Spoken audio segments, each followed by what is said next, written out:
അതിശക്തമായ മഴയിലും മൂലമറ്റം പവർഹൗസിൽ നിന്നുള്ള വെള്ളത്തിന്റെ കുത്തൊഴുക്കിലും മൂവാറ്റുപുഴയാർ കരകവിഞ്ഞ് ഉണ്ടായേക്കാവുന്ന വൻ വെള്ളപ്പൊക്കം മലങ്കര ഡാമിലെ സംയോജിതമായ ജലനിരപ്പ് ക്രമീകരണത്തിലൂടെ ഒഴിവാക്കിയ ഉദ്യോഗസ്ഥർക്ക് അഭിനന്ദന പ്രവാഹം. ഡാം സുരക്ഷാ നിയമങ്ങൾ പൂർണ്ണമായും പാലിച്ചും തൊടുപുഴ മൂവാറ്റുപുഴ നദികളിലെ ജലനിരപ്പ് കൃത്യമായി നിരീക്ഷിച്ചുമാണ് ഡാം അധികൃതർ പ്രളയ സാഹചര്യം വിജയകരമായി പ്രതിരോധിച്ചത്. അതിശക്തമായ മഴയിലും മൂലമറ്റം പവർഹൗസിൽ നിന്നുള്ള വെള്ളത്തിന്റെ കുത്തൊഴുക്കിലും മൂവാറ്റുപുഴയാർ കരകവിഞ്ഞുണ്ടായേക്കാമായിരുന്ന വൻ വെള്ളപ്പൊക്കം മലങ്കര ഡാമിലെ സംയോജിതമായ ജലനിരപ്പ് ക്രമീകരണത്തിലൂടെ ഒഴിവാക്കിയ ഉദ്യോഗസ്ഥർക്ക് അഭിനന്ദന പ്രവാഹം.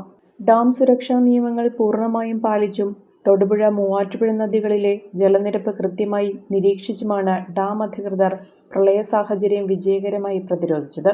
MVP superintending engineer K. Balasankaran, executive engineer CN Ranjitha എന്നിവരുടെ നേതൃത്വത്തിലുള്ള ഉദ്യോഗസ്ഥ സംഘവും MLA ഓഫീസും ചേർന്ന് നടത്തിയ കൃത്യമായ ആസൂത്രണവും നിരീക്ഷണവുമാണ് വലിയൊരു ദുരന്തം ഒഴിവാക്കാൻ സഹായകരമായത്.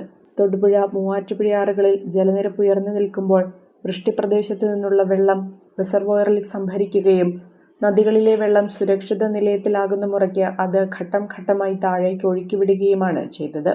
അഹല്യയിലെ വിദഗ്ധരായ ഡോക്ടർമാരുടെ ചികിത്സ കൊണ്ട് എനിക്ക് എന്റെ കാഴ്ചശക്തി പൂർണ്ണമായും തിരിച്ചു കിട്ടി. ഇപ്പൊ എനിക്ക് ഈസിയായി വായിക്കാം. നേത്ര സംരക്ഷണത്തിന് നമ്മുടെ Ahalya. Ahalya foundation eye hospital, കേരളത്തിൽ എല്ലായിടത്തും.